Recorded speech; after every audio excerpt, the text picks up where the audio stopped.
Hi, welcome to Pennsylvania Newsmakers, and as always, thanks for watching. Well, it's been almost 4 months since the Pennsylvania Legislature has returned for its new session. Is it moving in a more conservative direction? And then Carolyn Scanlan will be here to provide our health care update. All of that following these words.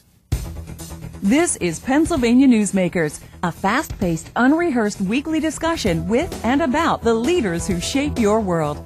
And now, here's your host, Terry Madonna. Hi, welcome back to the program. Well, as often is the case, sitting across from me are two of the state's leading journalists, Brad Bumsted with the Pittsburgh Tribune-Review. Brad, put your hand up so they know who you are. There we go. And John Micek with the Allentown Morning Call.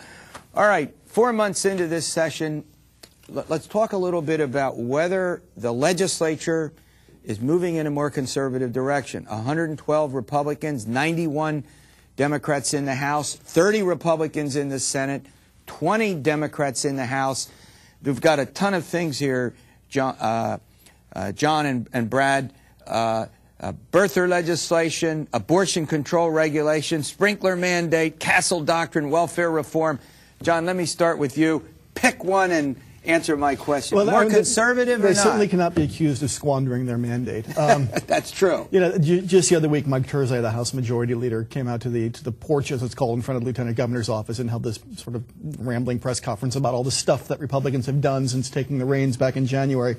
And to give them their credit, you know, they have been moving legislation. You can have, you know, your thoughts about the pros or cons of it. That's right. You know, that depends on what side of the fence you stand on. But I will say this for Mr. Turzai. It's a pretty pronounced change from last term when Democratic leaders could barely muster a quorum on the floor some days.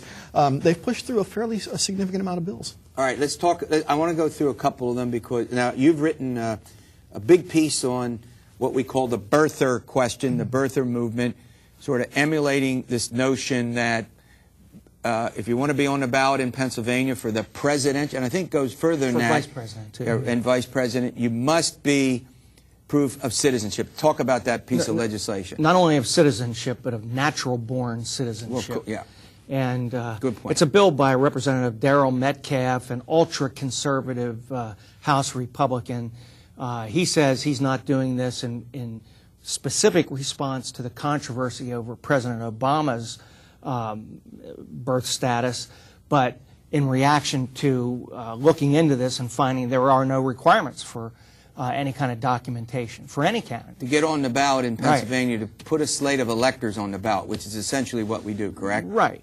Now, of course, without getting into the whole thing about President Obama's status, which Republican hopeful Donald Trump has been stoking lately, this is legislation that, because Metcalf is now chairman of the House State Government Committee, this bill, which was stymied and couldn't move last year, could at least get a vote in committee. However, that's where I think the conservative agenda stops in the House. I don't see most moderate Republicans supporting that kind of bill. All right, let's go to a similar bill in Arizona just got vetoed by Governor Jan Brewer. Just as a matter if you'd think if it was going to pass if anywhere, going to go in, it would go in Arizona. All right, I want to ask you about these more regulation of abortion clinics. Mm-hmm. That's obviously, I mean, you know, a conservative direction. Go ahead. What's that about? What this is, in essence, it's legislation sponsored by Rep. Matt Baker, the chairman of the House Health Committee from up in Tioga County. It's basically sort of the legislative manifestation of the regulatory changes that Governor Corbett called for in the wake of that horrible Philadelphia abortion clinic thing. You know, it would basically treat abortion clinics hold abortion clinics rather to the same standards as surgical clinics. There's some concern from Planned Parenthood, the ACLU, who says this could shutter some clinics because it would cause costly renovations and that kind of thing. So there's a bit of furor over that. So on the left, they sort of view this as an attack on abortion indirectly. Is that a fair expression? I'd say so, yeah. I think they do, but you know, looking at it from the standpoint of the people who are sponsoring this, I really don't think they're out on any kind of pro-life agenda with this. The Kermit Gosnell case in Philadelphia was horrific in terms of what took place at that dilapidated abortion clinic, which was also a prescription drug mill. Right? He's under He is, and he's pleaded not guilty. But the allegations were horrible, and it operated for 15, 20 years without virtually any regulation from the state. So they're saying, look, if you're going to have abortion clinics, they at least have to meet minimum standards that other surgical clinics would meet. All right, another controversial piece, but I think it passed overwhelmingly with votes from both caucuses.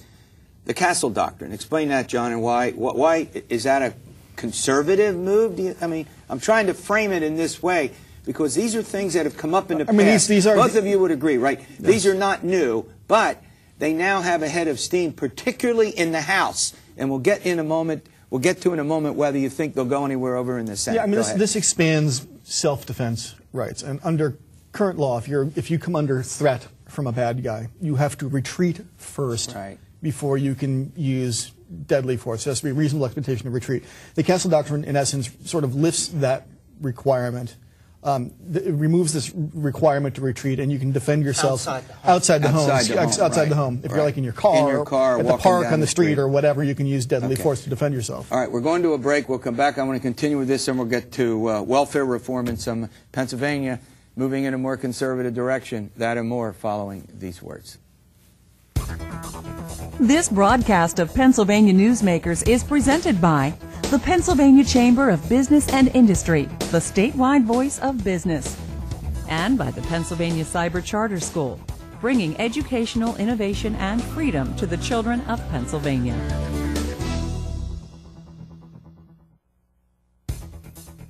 This broadcast of Pennsylvania Newsmakers is presented by ReconnectPA.org, supporting a comprehensive transportation funding solution, and by the Pennsylvania Manufacturers Association. Business in Pennsylvania is our business. Welcome back to the program with journalists Brad Bumsted and John Micek, frequent guests on the program. We're talking about whether or not, given the climate in the country, given the elections have consequences. 29 House members elected last fall. 21 of them Republicans as they swept into the state House, and they've controlled the state Senate since before Genesis, I think. It's been a long, long time. All right. Any other thing on the Castle? Now, the Castle Doctrine is not new, Brad Bumsted. Is that likely? Where does that stand? It passed the legislature before. That's right, and it was vetoed by Governor Rendell. Go ahead.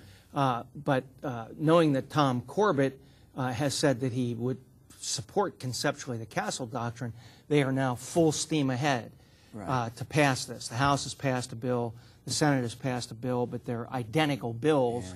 They'll have to get these resolved. So you think they will? Now, yeah, I do. Now the DA, it's just a battle over credit, really, over who's going to, there's everybody wants who's going to get the name on the final product. Yeah. Oh, okay, something new, right? In Harrisburg, somebody would want credit. Now the DAs and other law enforcement people were not wowed about it, and they did make some changes to it that makes it more palatable to them. They've now taken a position that they're not opposing it. Not opposed to it. But clearly they had a lot of questions about it and had opposed it before and got some modifications. Right. And critics say it could lead to more litigation. Go ahead, John. I mean, the primary complaint is sort of shoot first, ask questions later. I mean, that's sort of the nickel explanation of why people are opposed to this. I mean, previously when you were out in public, you had to try to run away before you were attacked. Right. Now you can defend yourself without question. There's some, But the interesting question about it is that it's lethal force that you may use when you feel you're being attacked. Everybody assumes that's a gun, but it's not necessarily a gun. It could be but a knife. With a gun, it raises the question of who can be carrying a gun out in the street in the first place. If you don't have a permit to carry, it becomes very difficult.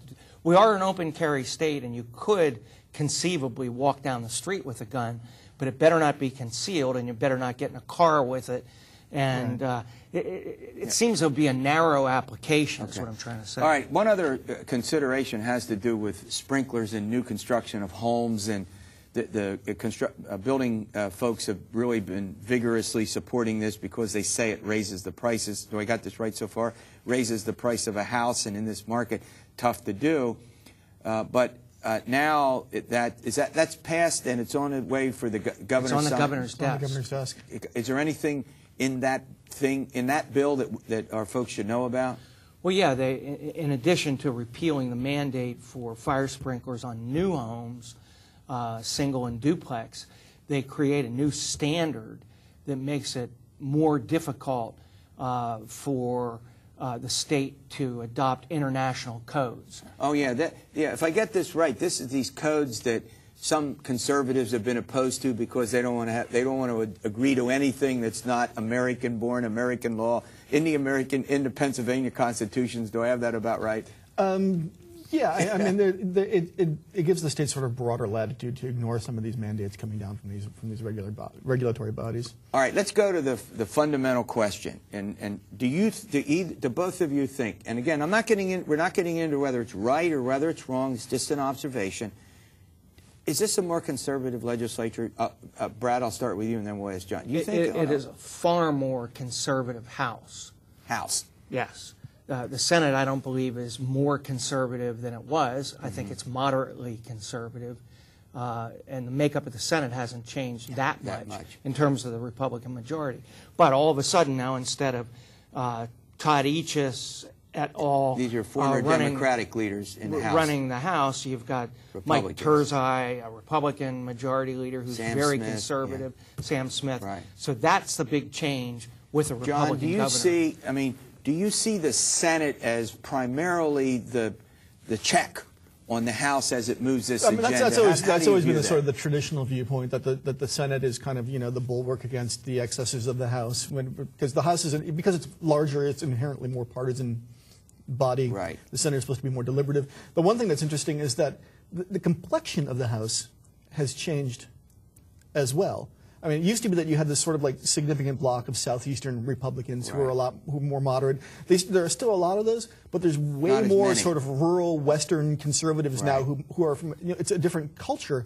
In the Senate, you still have that pretty significant block of moderate southeastern Republicans. So the sort of the cultural and political makeup of the two chambers is very different. All right, before I let you go, another question.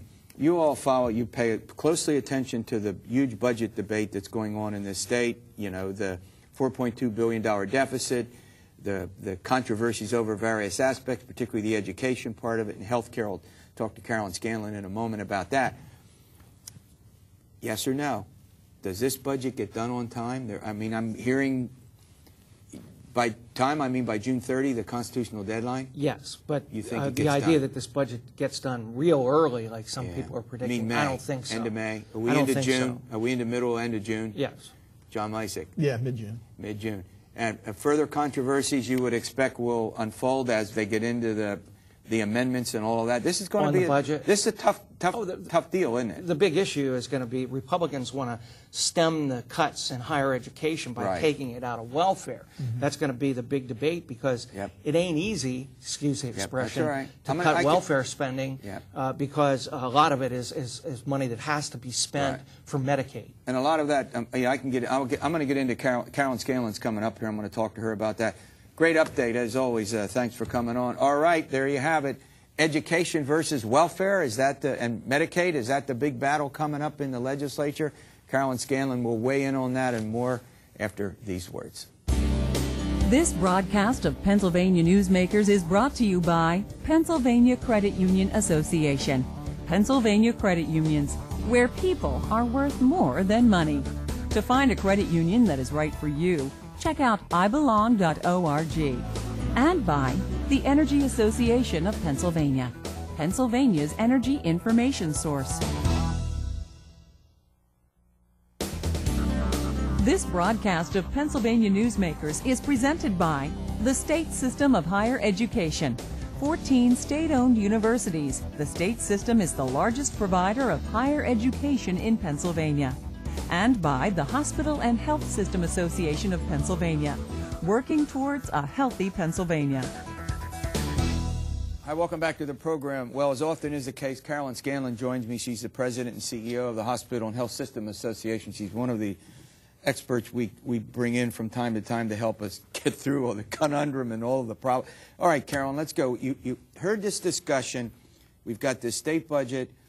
If they take it out of education, it's got to come out of, and here's the term used, public welfare and Medicaid. Are those terms, public welfare and Medicaid, used often wrongly, or at least there's confusion about what they mean? Help us out here. They're not the same thing. Okay. Medicaid is an insurance program to help people who have health care needs, who will fall below a certain eligibility, income eligibility, that allows them to get health care. And the money that supports that health care doesn't get paid to the individual, it goes to the health care provider. Okay. Welfare is generally used as a phrase on support for people's living. So people clump under welfare a whole bunch of things, like the need for their apartment or rental or child care or food or transportation. They really are separate things. But when you talk about Medicaid, it is solely around health care needs of individuals. That's the insurance that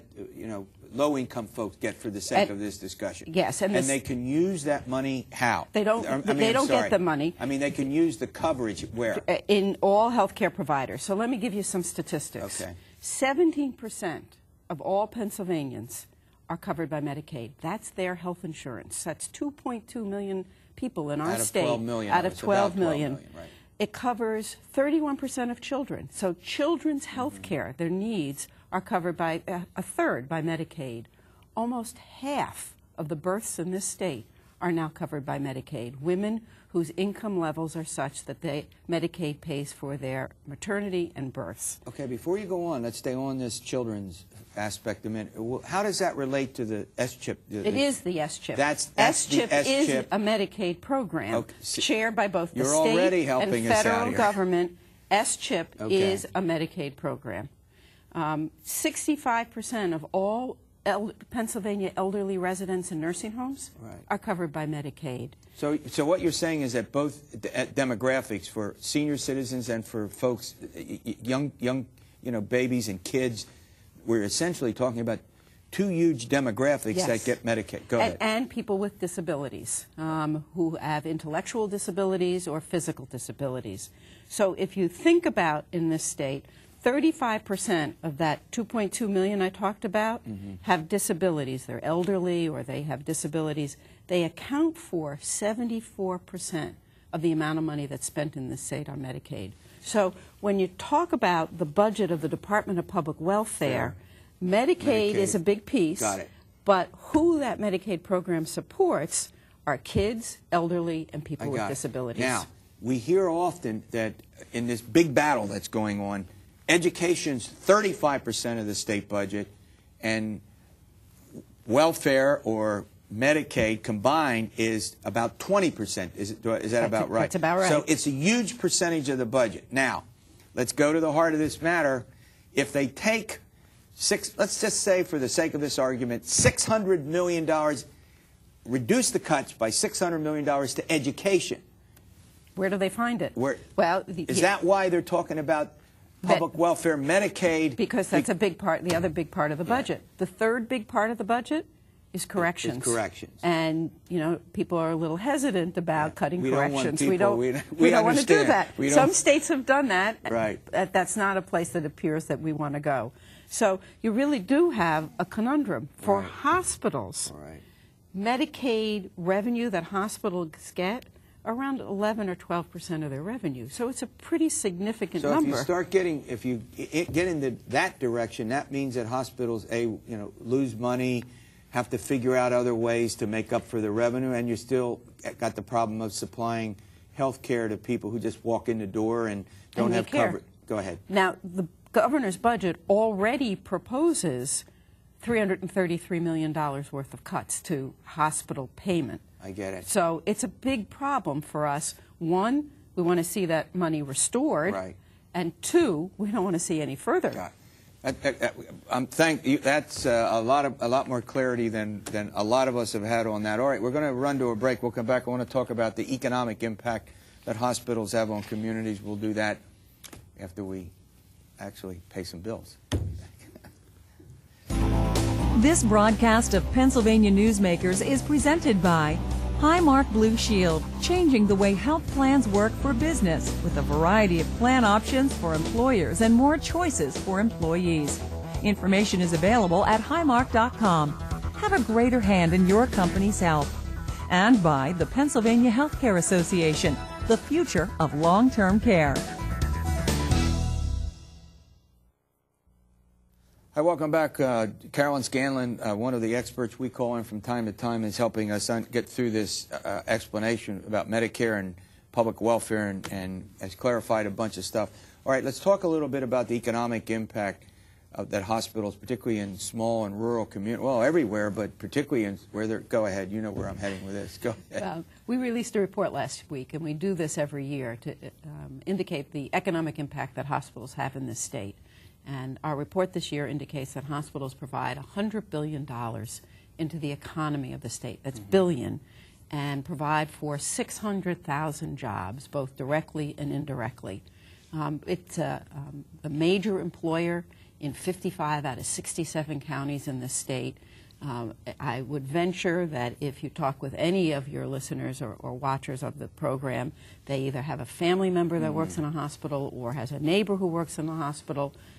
It is one of the drivers of our economy. And during the recession, when this state was losing jobs, hospitals were basically holding their own. While we weren't able to increase jobs, we weren't reducing them at the rate that everybody else was. That's why the prior conversation we had about the budget, we're worried that if hospitals lose revenue, it means that it could impact on that economic well-being of communities as well as unemployment. So moving forward, this budget debate then potentially has enormous consequences for health care in general in the state, if indeed they would look at hospitals and other medical providers for $600 million in cuts. There's no question about it. And so, you know, we've been talking with legislators. Hospitals around the state are talking with their legislators, both here in Harrisburg and back in the districts, for legislators to understand what we just talked about what Medicaid is, who those individuals are, and how important payment is for care of those patients. Yeah, in about 45 seconds that we have left, the other situation, I think, is that we have about the third oldest population. I think we've shifted. So we've got a lot of folks who regularly need health care and particularly get into the hospitals because of their age and their, the infirmities that they have. There's no question about that. Hospitals are trying to work with other providers to do a better job of keeping patients at home, but when they come to the hospital, we need to take care of them. All right, great update. I especially like that explanation you made about Medicare and public welfare and the differences there. All right, there you have it. Thanks for watching another edition of Pennsylvania Newsmakers, and as always, stay well.